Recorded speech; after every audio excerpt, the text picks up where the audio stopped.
আশেপাশে সবাই দেখছে অরু। অরুর মাঝে কোনো হেলদোল নেই। এখানে যারা আছে তারা প্রায় সকলেই প্রেমিক প্রেমিকা যুগল। রামিও আর নিজে থেকে অরুকে সরালো না। আপনা আপনি অরুর কান্না থামাতেই সে ঝটপট সরে এলো। এবার তার ভীষণ লজ্জা হচ্ছে। কি দরকার ছিল এতটা আবেগী হয়ে যাওয়ার? রামের চোখে চোখ রাখতেই লজ্জা পাচ্ছে। দূরে দূরে হাঁটছে অরু। রামি জোর করেই তার হাত মুঠোয় নিয়ে পাশাপাশি দাঁড়ালো।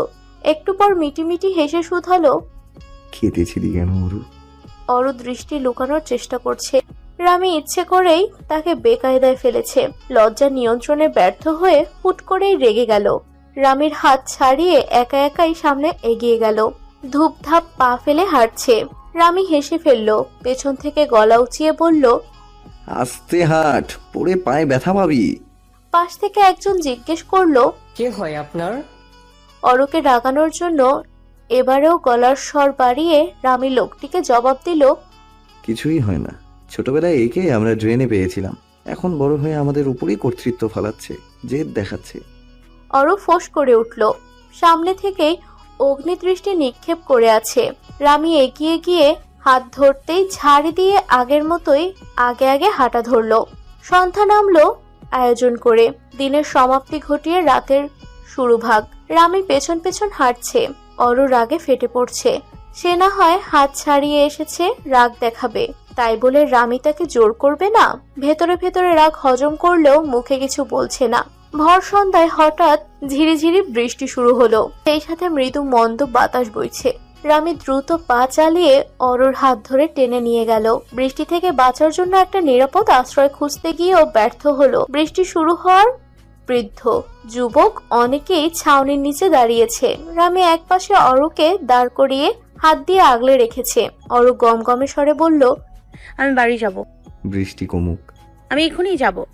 রামি মৃদু ধমক দিয়ে বলল, বৃষ্টি হচ্ছে অরু, এখন ভিজে যাবি। অরু গাল ফুলিয়ে আছে। আর কথা বলল না রামির সাথে। বৃষ্টির তোড়জোড় কমে গেল। একে একে সকলেই ভেজা রাস্তায় কদম ফেলে এগিয়ে যাচ্ছে। রামি অরুকে নিয়ে বেরিয়ে এলো। বার কয়েক ডাকলে অরু সাড়া দিল না। রামি তপ্ত শ্বাস ছাড়লো। অরুকে আর ঘাটালো না। কিছুক্ষণ চুপচাপ থাকার পর নিচ থেকেই অরুর রাগ পড়ে গেল। গুটি গুটি পায়ে রামির নিকট এগিয়ে গিয়ে তার কনিষ্ঠ আঙুল মুঠোবন্ধী করে নিল। রামি আর চোখে তাকিয়ে বলল, রাগ পড়ে গিয়েছে? অরু এক পলক মাথা তুলে তাকালেও কিছুই বলল না। দুজন আরো কিছুক্ষণ ঘোরাঘুরি করে বাইকে চেপে বসলো। অরুকে বাসার সামনে নামিয়ে দিল রামি। অরু দাঁড়িয়ে রইল, হাতে ওড়না পেঁচিয়ে যাচ্ছে। রামি জিজ্ঞাসু দৃষ্টিতে তাকিয়ে শুধালো, কিছু বলবি? অরু ব্যস্ত ভঙ্গিতে দুদিকে মাথা নাড়িয়ে রামিকে স্তব্ধ করে দেওয়ার মতো কাজ করলো।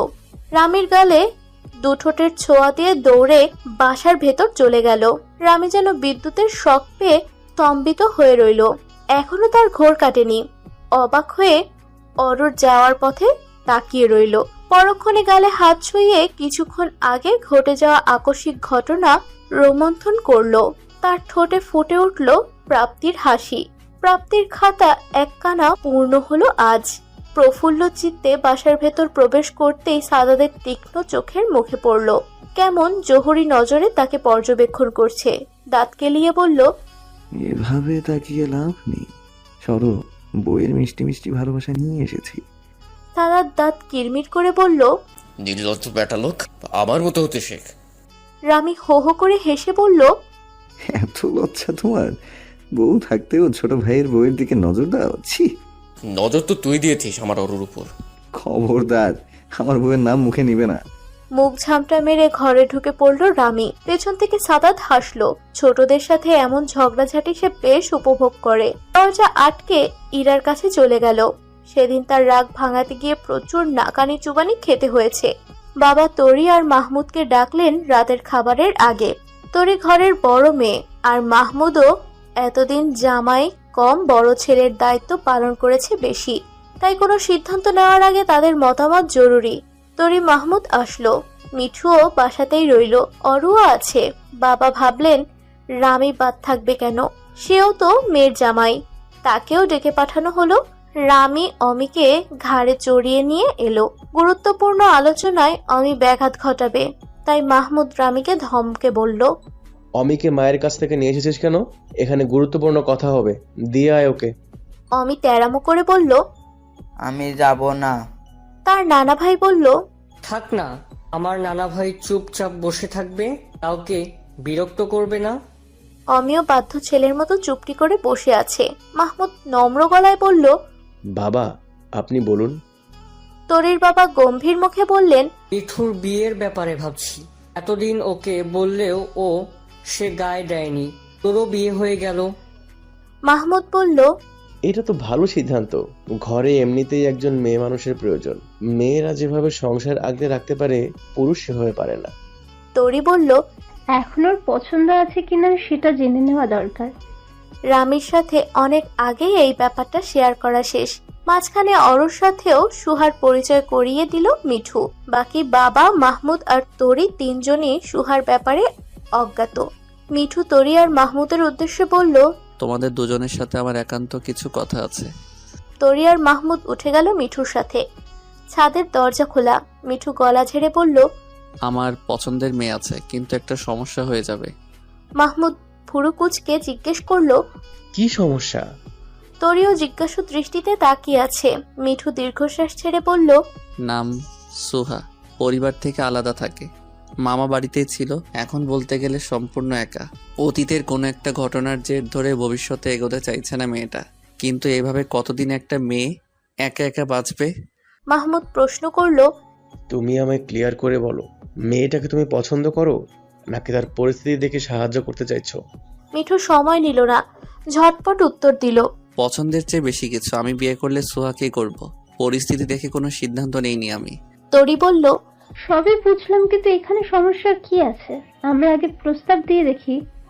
ওনার অভিভাবক হিসেবে ওনার বান্ধবীর পরিবার আছে, তাদের ধরলে ব্যাপারটা সহজ হবে। অন্যথায় সুহাকে রাজি করানো কষ্টসাধ্য ব্যাপার। মিঠুর কথার প্রত্যুত্তরে মাহমুদ শুধালো। এখন তুমি কি চাইছো? আমি কি চাই সেটা তো বললামই। তোমাদের সবটা জানানোর উদ্দেশ্য হলো বাবাকে ম্যানেজ করা। কোনো সমস্যা হলে যেন সামলে ওঠা যায়। আমি সুহাকেও চাই, আবার বাবাকেও অবহেলা করতে পারবো না। মাহমুদ বলল। আচ্ছা, বাকিটা আমরা সামলে নেব। অতঃপর তিনজনই নিচে নেমে এলো। অবশেষে সিদ্ধান্ত হলো মিঠুর পছন্দ করা মেয়েকে দেখতে যাওয়া হবে। মাহমুদ শ্বশুরকে সামলে নিল। সবাই রাতের খাবার এখানেই শেষ করলো। যাওয়ার আগে অমি মিঠুর উদ্দেশ্যে বলল। বাবা তোমাকে বউ এনে দেবা, ঠিক আছে? কান্না করব না। মিঠু সহ সকলেই হাসলো অমির কথায়। মাহমুদ আর তরি অমিকে নিয়ে চলে গেল ও রামি আজ এ বাসায় থেকে গেল। আগামীকাল সে চলে যাবে। আজকের রাতটুকু মিঠুর সাথে আড্ডা দেওয়া যাবে। সকাল হতেই আর ওর নাগাল পাওয়া যাবে না। অর্ধরাত্রি দুজনে আড্ডা দিয়ে একসাথে শুয়ে পড়লো। অরু ভালোভাবে দরজা আটকে শুতে গেল। সন্ধ্যার পরের ঘটনা মনে পড়লেই লজ্জা লাগে। মিঠুর বিয়ে নিয়ে আলোচনার সময় রামির থেকে পালিয়ে বাঁচার চেষ্টা করেছে। রামির সাথে চোখাচোখি হলেই অদ্ভুতভাবে হাসে, যা অরুর লজ্জা বাড়িয়ে দিতে যথেষ্ট। ঘণ্টাখানিক এপাশ ওপাশ করলো রামি। মনটা পড়ে আছে অরুর কাছে। মিঠু চোখ বন্ধ রেখেই বলল। অনুমতি দেয়া হলো, ছটফট না করে ও ঘরে চলে যা। রামি আর কিছু শোনার অপেক্ষা না করে বিছানা ছেড়ে অরুর দরজার সামনে দাঁড়ালো। ঠক ঠক করে দুবার করাঘাত করে বলল। অরু। অরু গভীর ঘুমে মগ্ন। সামান্য ডাকে তার ঘুম ভাঙল না। রামি পকেট থেকে ফোন হাতড়ে অরুর নম্বরে কল দিল। প্রথমবার রিং হতেই কেটে গেল। দরজার বাইরে থেকে অরুর ফোনের শব্দ স্পষ্ট শুনতে পাচ্ছে রামি, অথচ মেয়েটা এখনো ঘুমে আচ্ছন্ন। দ্বিতীয়বারের রেসপন্স করলো অরু। কল রিসিভ করে ঘুম জড়ানো গলায় বলল। কল দিচ্ছ কেন? দরজা খোল অরু, আমার জান বেরিয়ে যাচ্ছে। অরু হকচকিয়ে উঠল। মস্তিষ্ক সচল হয়নি। চোখের ঘুম উবে গেল। কেন যেন বেরিয়ে যাচ্ছে, কেন জান বেরিয়ে যাচ্ছে। সাংঘাতিক কিছু ঘটল নাকি? বুক ধড়ফড় করে উঠছে। দ্রুত বিছানা ছেড়ে দরজা খুলে দিল অরু। রামি কোনো কথা না বলেই রুমে ঢুকে দরজা লক করে দিল। পতি ব্যস্ত হয়ে রামির পিছু ছুটল। বিচলিত হয়ে জিজ্ঞেস করলো। কি হয়েছে? রামি জবাব না দিয়ে অরুকে ঝট করে বুকে চেপে ধরে চোখ বুঝল। প্রলম্বিত শ্বাস ছেড়ে বলল। জান ফিরে এসেছে। অরুর কিছুই বোধগম্য হলো না। কুচকে সবটা বোঝার চেষ্টা করছে, কিন্তু রামির কাছ থেকে আশানুরূপ কোনো সাড়া না পেয়ে ওর বুক থেকে মাথা তুলে জিজ্ঞেস করলো। কি হয়েছে বলবে? জান বেরিয়ে যাচ্ছে মানে? রামি মাথা নিচু করে অরুর দিকে তাকিয়ে বলল, বউ ছেড়ে দূরে থাকছে, আমার জান বেরিয়ে যাচ্ছিল, এখন ঠিক আছে। রামির হাতে চাপড় মেরে অরু কপাট রাগ দেখিয়ে বলল, ফাজলামো হচ্ছে। আমি কি না কি ভেবে চিন্তায় পড়ে গেলাম। রামি হাসলো। ভরের জন্য চিন্তা করবি না তো কার জন্য করবি? এবার অরুর দাম নিয়ে বলল, এত রাতে এখানে কি? এটা কার বাড়ি? আমার শ্বশুর বাড়ি। তো আমি কোথায় থাকবো? নিশ্চয়ই আমার বউয়ের ঘরে।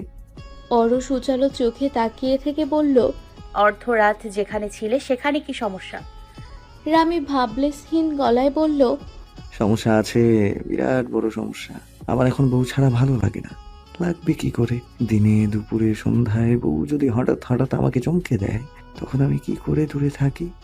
অরু অস্বস্তিতে পড়ে গেল। দৃষ্টি এলোমেলো, তাকে এদিক ওদিক তাকাতে দেখে রামি বলল, এখন এত দূরে কেন? মিছিমিছি রাগ দেখালো অরু। যাও তো এখান থেকে, অযথা আমার ঘুম ভাঙিয়ে রঙ্গ করা হচ্ছে। হ্যাঁ, রামি মিটিমিটি হেসে অরুর সান্নিধ্যে এলো। পেছন থেকে জড়িয়ে ধরতেই জমে গেল অরু। তার অস্বস্তির মাত্রা দ্বিগুণ হলো। হাত পা শক্ত করে দাঁড়িয়ে আছে। রামি পরপর অরুর দুগালে দুটো চুম্বন করে ছেড়ে দিয়ে বলল, শোধবোধ করে দিলাম, আমার আবার ঋণ, বরং বাড়তি দিতে পছন্দ করি। অরু এদিক ওদিক না তাকিয়ে বিছানায় লম্বা হয়ে শুয়ে পড়ল। কাঁথা দিয়ে অপাদমস্তক ঢেকে নিয়েছে। একপাশে রামের জন্য জায়গা রেখেই শুয়েছে। রামি কোনো কথা না বলেই খালি জায়গায় শুয়ে অরুকে কাঁথার উপর দিয়েই আষ্টে পিষ্টে বেঁধে নিল। রামি একটু পরই বাসা ছেড়ে যাচ্ছে, অথচ তার ব্যাগপত্র কিছুই গোছানো হয়নি। অরু ক্লান্ত হয়ে বাসায় ফিরতেই তার ডাক পড়ল শ্বশুরের ঘরে। ফ্রেশ হয়ে ওখানে যেতেই তরি বলল, তোর বরের ব্যাগ গুছিয়ে দে, দেখে তো মনে হচ্ছে যাওয়ার ইচ্ছেই নেই। এই বলে তরি ঠোঁট টিপে হাসলো। অরু আর চোখে নির্লিপ্ত ভঙ্গিতে বসে থাকা রামিকে পর্যবেক্ষণ করে নিল। তরি সরে যেতেই রামির পাশে বসলো। দ্বিধাদ্বন্দ্ব কাটিয়ে রামির হাত নিজের হাতের মুঠোয় নিয়ে হাতের দিকেই তাকিয়ে রইল। রামিও চোখ সরিয়ে হাতের দিকেই তাকালো। অতঃপর অরুর দিকে চোখ রাখতেই অরু নরম স্বরে বলল, মন খারাপ? আবার তো আসবেই, আমাদের দেখা হবে, ঝগড়া হবে। রামি অরুর চোখে চোখ রেখে কণ্ঠ খাদে নামিয়ে শুধালো। অরু থমকে গেল ও কিছু সময়ের ব্যবধানে নিজেকে ধাতস্থ করে নিল। মুখ কঠিন করে কিছু বলার চেষ্টা করেও হেসে ফেলে। রামিও আলতো হাসে, গভীর স্বরে বলে, আমায় বাধা কেন দিচ্ছিস? দূরে কেন সরিয়ে রাখছিস অরু? সত্যি বলছি, সামনের ছুটিতে আমি বাড়ি আসবো না, যদি না তুই ফোন করে আমায় আসতে বলিস। অরু বিদ্রুপ হেসে বলল, সে দেখা যাবে। ছুটি পেয়ে কে বাড়ি না এসে নিজেকে আটকাতে পারে। রামি সিরিয়াস হয়ে বলল, আমি হেয়ালি করছি না অরু, এবার সত্যি আসবো না। অরু সরল চোখে তাকিয়ে হাসে। সে জানে রামি আসবে, ছুটে তার কাছে আসবে। রামির চোখে আজ শুষ্ক অভিমান। সে জানে সে আগামী ছুটিতে বাড়ি আসবে না, কারণ অরু তাকে ডাকবে না। তবুও কিসের জন্য অপেক্ষা, পাওয়ার আকাঙ্ক্ষা। নিজ হাতে রামির ব্যাগ গুছিয়ে দিল অরু। দুজনের মাঝে তার কথা হলো না। একেবারে নিজেকে তৈরি করে মা থেকে শুরু করে একে একে সবার কাছ থেকে বিদায় নিয়ে বেরিয়ে গেল রামি। বাদ পড়ল অরু। তার কাছ থেকে আর আলাদা করে বিদায় নিল না। যাওয়ার পূর্বে আর পেছনে তাকিয়ে পিছু টান বাড়াতে চাইল না রামি। অরুর কেন যেন বুকের খাঁচায় চিনচিনে ব্যথা অনুভব হলো। সে চাইলেই রামিকে হাসি মুখে বিদায় দিতে পারত। আজ আর নিজের ঘরে গেল না। রাতের খাবার শেষে রামির ঘরে গিয়ে দরজা আটকে দিল। অরুর মন খারাপি টের পেয়ে কেউ আর কিছু বলল না। রামির ঘরের সবটাই গোছানো। বিকেলেই নিজ হাতে অরু গুছিয়েছে। এখন আবার অকারণেই সবকিছু ছুঁয়ে ছুঁয়ে দেখছে। আলমারি খুলে রামের টি শার্ট বের করলো। বেছে বেছে কালো টি শার্ট নিয়ে পরে ফেললো। বাকিগুলো বিছানার উপর ছড়িয়ে রেখেই শুয়ে পড়লো। ফোন হাতে নিয়ে দেখলো রামির একটাও কল মেসেজ নেই, অথচ রামি পৌঁছে গিয়ে মায়ের ফোনে কল দিয়ে জানিয়ে দিয়েছে। অরুর রাগ হলো। এভাবে রাগ চেপে রাখলে নির্ঘাত সে মারা যাবে। রাগ ঝাড়া প্রয়োজন। যার রাগ তার উপরেই ঝাড়বে বলে ঠিক করলো। রামের নম্বরে লাগাতার কল দিয়ে গেল, কোনো রেসপন্স নেই। ফোঁস করে বিছানায় উঠে বসলো অরু। রুমের আলো জ্বালিয়ে ভিডিও অপশন অন করলো। নিজের গায়ের টি শার্ট বিছানায় ছড়িয়ে রাখা সব জামা কাপড় দেখিয়ে দাঁতে দাঁত চেপে বলল, এই রামি দেখ, তোর বউ আমি। তোর টি শার্ট পরেছি, বাকি যেগুলো দেখা যাচ্ছে সবগুলো দিয়ে আমি ঘর মুছবো। কেটে কুচি কুচি করব। এত বড় সংসার কেন তোর? হ্যাঁ, আমাকে কল না দিয়ে আরাম করা হচ্ছে, আবার আমার কল ইগনোর করা হচ্ছে। গতকাল তো খুব বলা হচ্ছিল আমার জান বেরিয়ে যাচ্ছে, আজ কোন জানকে পেয়ে আমার কথা ভুলে বসে আছিস? একেবারে সব রাগ ছেড়ে রামির হোয়াটসঅ্যাপে ভিডিও সেন্ড করে শান্ত হলো অরু। এবার ভালো ঘুম হবে। ফোন রেখে শুয়ে পড়ল। অরুর ওপর অভিমান করেই তাকে কল করা হয়নি। তার কল পেয়েও পুরো দমে ইগনোর করে গিয়েছে রামি। কিন্তু একটু আগে অরুর পাঠানো ভিডিও দেখে নিজের হাসি ধরে রাখতে পারেনি। শরীর দুলিয়ে শব্দ করে হাসছে। অভিমান হাওয়া হয়ে গেলেও অরুকে রাগানোর জন্যই অভিনয়ের পথ বেছে নিল। ফিরতে কোনো বার্তা পাঠালো না। আধা ঘন্টা না যেতেই অরু ফোন হাতে নিয়ে হোয়াটসঅ্যাপে ঢুকলো। রামি ভিডিওটা দেখেছে। এখন নিজেরই কেমন লজ্জা লাগছে। কি দরকার ছিল এতটা ছেলে মানুষই করার? এমন তুই তোকারি না করলেও পারতো। সাথে সাথে ভিডিও রিমুভ করে দিল। তবুও শান্তি পাচ্ছি না। রামি কি ভিডিওটা ওপেন করে দেখেছে? দেখলে কি ভাবছে? একটু বেশিই বাড়াবাড়ি হয়ে গেল না? এসব ভেবেই ছটফট করে উঠল সে। এদিকে রামি ভিডিওটি বারবার দেখছে আর হাসছে। কয়েকদিনের লুকোচুরি খেলায় একেবারে হাঁপিয়ে উঠেছে সুহা। এখন আর ইবতেসামকেও এ রাস্তায় দেখা যায় না। আজ অবনীর সাথে একসাথেই অফিস থেকে বের হলো। গাড়িতে চড়ার আগে রাস্তার এপাশ ওপাশ ভালোভাবে দেখে নিয়ে স্বস্তির নিঃশ্বাস ত্যাগ করলো। কিছুদিন না দেখে ইবতেসামের মোহ কেটে গিয়েছে, এটাই ধরে নিল সুহা। দুজন বাসায় আসতেই কিছুটা চমকালো। বাসায় অনেকগুলো অপরিচিত মুখ। অবনীর মা হাসি মুখে তাদের সাথে কথা বলছেন। সুহা কাউকে না চিনতে পারলেও অরুকে চিনতে তার ভুল হলো না। অরু বরাবরের মতো মিষ্টি হাসি উপহার দিয়ে বলল। সুহার মনে আতঙ্ক, শিওর হয়ে কিছু বলতেও পারছে না। তবে ইবতেসাম মিঠু যে তার বর্তমান ঠিকানা জেনে গিয়েছে সেটা আর বোঝার বাকি রইল না। অবনীর মা বললেন। সুহা আর অবনী নিজেদের রুমে ঢুকে পড়ল। অবনী জিজ্ঞাসু দৃষ্টিতে তাকিয়ে সুহাকে বলল, ওনাদের তুই চিনিস? মেয়েটা তোর সাথে যেমনভাবে কথা বললো মনে হচ্ছে তোরা পূর্ব পরিচিত। সুহা করুণ চোখে তাকিয়ে বলল, মেয়েটা ইবতেসামের ছোট বোন। মানে ও এখানে কেন? আর তুই এখানে আছিস সেটাই বা জানলো কি করে? জানি না। অবনী বলল, আচ্ছা টেনশন করার কিছু নেই, চল ফ্রেশ হয়ে বাইরে যাই, ওনারা কি জন্য এসেছে সেটা অন্তত জানা যাবে। বলে সুহা ফ্রেশ হয়ে এলো। পরপরই অবনী গেল। দুজন একসাথে বসার ঘরে আসতেই অরু উঠে সুহার হাত টেনে বসিয়ে দিল তার আর তরির মাঝখানে। তরি সামান্য ঠোঁট প্রসারিত করে হাসলো। সুহার মনে হলো সে চমৎকার কোনো দৃশ্য দেখেছে। সাধারণ একটা হাসিতেও কতটা স্নিগ্ধতা। অপলক নাম জানা মানুষটার হাসি দেখে গেল। তরি হাস্যোজ্জ্বল গলায় বলল, মাশাআল্লাহ, ভারী মিষ্টি দেখতে তুমি। মিঠুর পছন্দ কোনো কালে ভালো ছিল না, কিন্তু আজ তার পছন্দ বেশ বলতে হয়। অতঃপর বাবার দিকে তাকিয়ে বলল, দেখো তো বাবা, পুত্রবধূ পছন্দ হয়েছে? বাবা কিছু বলার পূর্বেই অরু বলে উঠল, পছন্দ না হয়ে যাবে কোথায়? বাবা যাই বলুক না কেন, বাবার ছেলে এই নদীতেই মরেছে। সকলেই অরুর কথায় হাসলো। সুহা অপরিচিতদের মাঝে লজ্জায় পড়ল। লজ্জার চেয়েও অস্বস্তি বেশি হচ্ছে। আয়েশা সুলতানা বললেন, আমার কাছে এসে বসো। সুহা অবনীর মায়ের দিকে তাকাতেই তিনি ইশারা দিলেন যেতে। সুহা উঠে আয়েশা সুলতানার পাশে বসলো। তিনি নিচু গলায় সুহাকে বুঝালেন, আমরা তোমার সম্পর্কে সব জেনেই এসেছি। তোমার বান্ধবীর মায়ের সাথেও কথা হয়েছে। অতীতে কি হয়েছে সেটা আমরা জানতে চাই না, তবে তুমি কেন ঠুনকো অতীত আঁকড়ে ধরে পুরো জীবন নষ্ট করবে? এর কোনো মানে হয়? অরু আর তরিরকে দেখিয়ে বললেন, ওদের দুজনের দিকে তাকাও। দুজনকেই আমি ছেলের বউ না মেয়ে হিসেবে মানি। আমার এক মেয়ে আমার কাছে থাকে না তো কি হয়েছে? বাকি তিনজন তো আমার কাছেই থাকে। মিঠুর বউ হয়ে গেলে তুমিও আমার আরেকটা মেয়ে হয়ে যাবে। সুহা এদের সবার মধ্যকার সম্পর্কের সুতা ধরতে পারল না। তার তাকিয়ে থাকা দেখে অরু ফিক করে হেসে ফেলল। বাবাকে দেখিয়ে বলল, ইনি আমার বাবা। আমার পাশে যাকে দেখছো সে আমার আপু।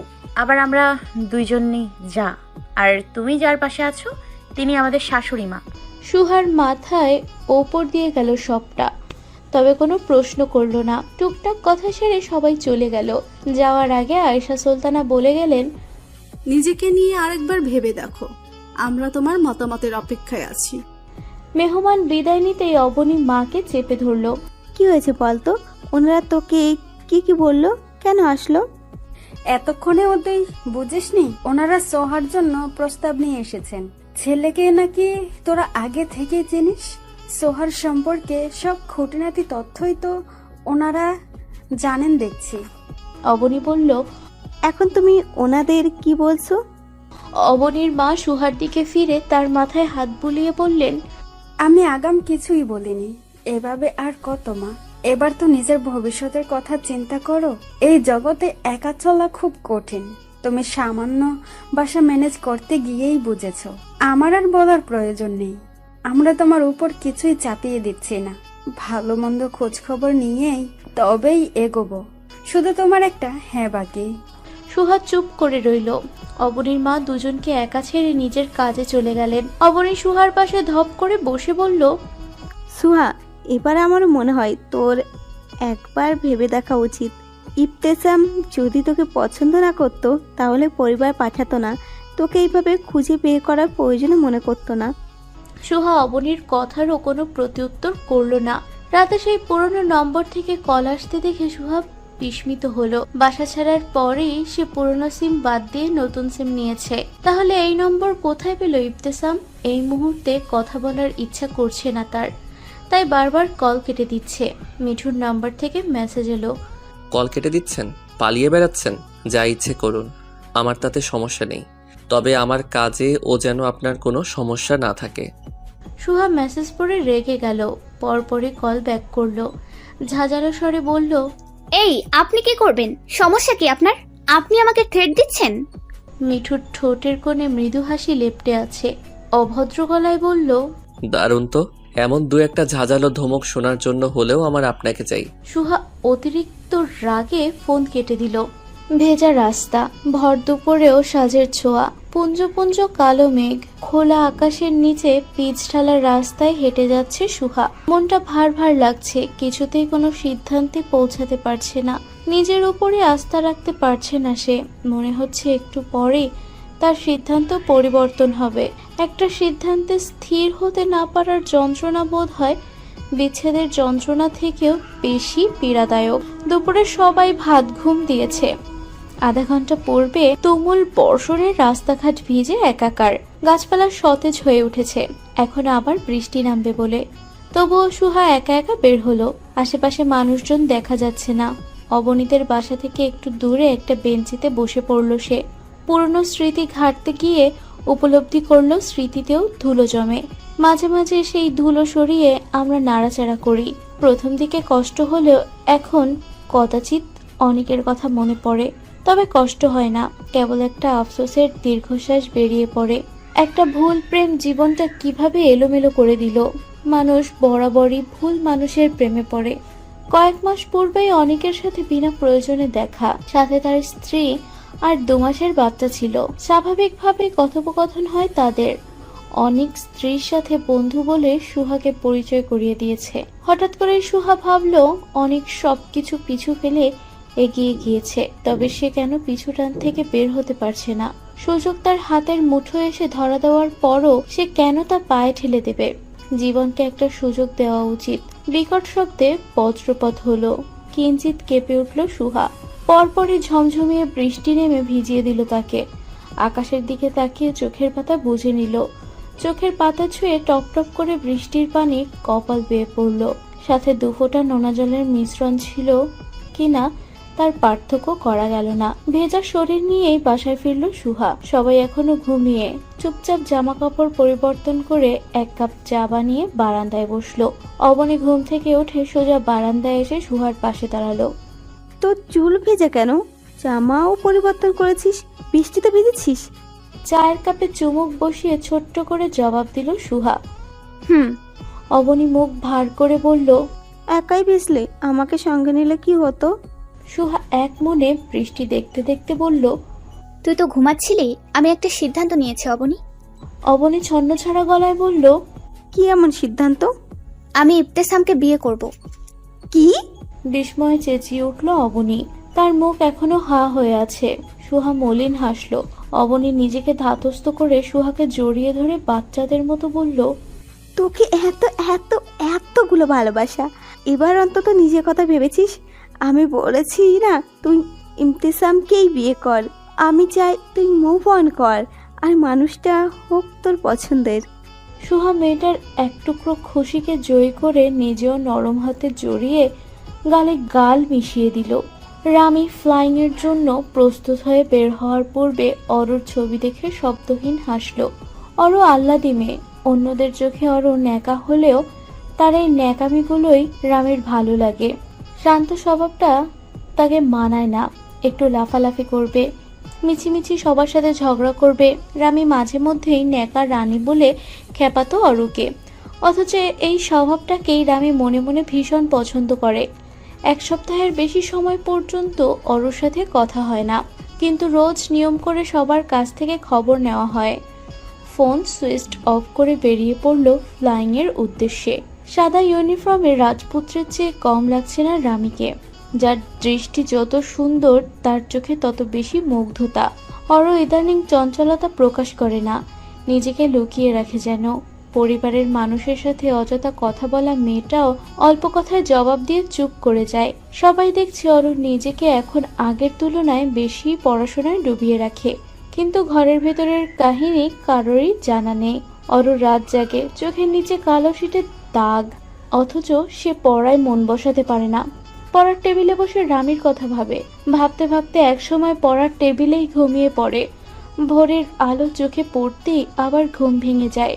চুল হাত খোপা করতে গিয়ে অরুর মনে হলো এতদিন সে প্রেমে মজেছিল, এবার ভালোবাসার ভয়ঙ্কর বেড়াজালে আটকা গিয়েছে। রামের প্রতি তার মায়া জন্মে গিয়েছে ভীষণভাবে, কিন্তু নিজের জড়তাকে পাশ কাটিয়ে ফোন করতে পারছে না। রামের ওপরে অভিমান জন্মালো। এতগুলো দিন হলো, অথচ একটা কল পর্যন্ত করলো না। রামের রাগ করাটা স্বাভাবিক জেনেও অরুর অভিমান হলো। চট করে ফোন হাতে নিয়ে সকল জড়তা অভিমান ভুলে রামিকে ফোন লাগালো। সুইচ অফ বলছে। হতাশ হয়ে ফোন রেখে দিল অরু। ডিউটি থাকাকালীন রামিকে ফোনে পাওয়া যায় না। তার বিশ্রামের সময়টুকুই সে সবার সাথে কথা বলার কাজে লাগায়। অরু কিছুক্ষণ পায়চারি করে বের হলো ঘর থেকে। মিঠুও তখন বের হলো। অরুকে দেখে বলল, কিরে ঘুষি বেগম? অরু রাগ করলো না, স্বাভাবিকভাবেই জবাব দিল, কি? মিঠু অবাক হয়ে বলল, এতটা ভালো হয়ে গেলি কবে থেকে? ইদানিং দেখছি কিছু বললেও রাগিস না। এমনি। মিঠু তুখর দৃষ্টি নিক্ষেপ করে সন্দিহান গলায় বলল, এমনি নাকি রামির সাথে কিছু হয়েছে? অরু বিরক্ত গলায় বলল, কি হবে? সেটা তো তুই জানিস। কিছু হয়নি, বের হওয়ার সময় আমাকে নামিয়ে দিও, ক্লাস আছে আমার। মিঠু মাথা নেড়ে বলল, ঠিক আছে, তৈরি হয়ে নিস। অরু নিজের কাজে চলে গেল। মিঠু পকেটে হাত গুজে মুঠোফোন বের করলো। রামিকে কল করে ফোন সুইচ অফ পেয়ে বুঝলো সে ডিউটিতে আছে। অরুকে এতটা শান্ত দেখে ভালো লাগছে না। ছোট থেকেই পাকামো করে পুরো বাড়ি মাতিয়ে রাখতো।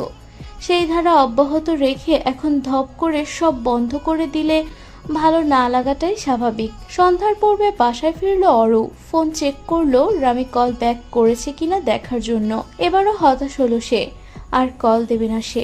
অনেকদিন পর মায়ের ঘরে ঢুকলো। আলমারি থেকে মায়ের পুরনো দিনের একটা শাড়ি বের করে হাত বুলিয়ে দেখলো। ওটা হাতে নিয়ে নিজের ঘরে ফিরে জমকালো সাজলো। নিজে নিজেই পোজ দিয়ে অনেকগুলো ছবি তুলে ফেসবুকে আপলোড করলো। নিজেকে হাসি খুশি রাখবে, কোনো রামিটামিকে পাত্তা দেবে না সে। যত নষ্টের গোড়া ওই রামি। তার জীবন ভাজা ভাজা করে ছেড়েছে। যাকে জ্বালানোর জন্য এই ভরসন্ধ্যায় সাজসজ্জা, অরু জানতেও পারলো না সে ফ্লাইং করে ক্লান্ত শরীরে ঘুমাচ্ছে। রামি ঘুম থেকে উঠে ফ্রেশ হয়ে ফোন হাতে নিল। অনেকের সাথে সাথে মিঠু আর অরুর কল দেখা গেল। আগে মিঠুকে কল ব্যাক করলো। কি ব্যাপার, জমিদার সাহেব আমাকে স্মরণ করেছে? জমিদার উদারমনা বলেই তোর মতো ছ্যাঁচড়া খোঁজ খবর নেই। তা আমার টুকটুকির মন ভার কেন? তাকে কি বলেছিস? অরুর মন ভার শুনে রামি সুর টেনে বলল, ও, এটাই তাহলে জমিদারের আমাকে স্মরণ করার আসল কারণ। তা আপনার বোনের মন ভার কেন তা আপনি কাছে থেকে জানেন না, তবে আমি কিভাবে জানি? তোকে কি এখন স্কুলে ভর্তি করিয়ে স্বরবর্ণ শেখাতে হবে? কি বলেছিস অরুকে? ও কখনোই এতটা চুপচাপ থাকে না। আমি এমনিতেই বাসায় থাকি না, যেটুকু সময় থাকি সেই সময়টাতেও ওকে মন খারাপ করে থাকতে দেখি। এমনি এমনি তো এমন পরিবর্তন হয়নি ওরও। তোদের মতে যাই হয়ে থাকুক আমি জানতে চাই না, শুধু বলবো সবটা ঠিক করে নে। আমার বোনকে এভাবে দেখতে আমার ভালো লাগে না।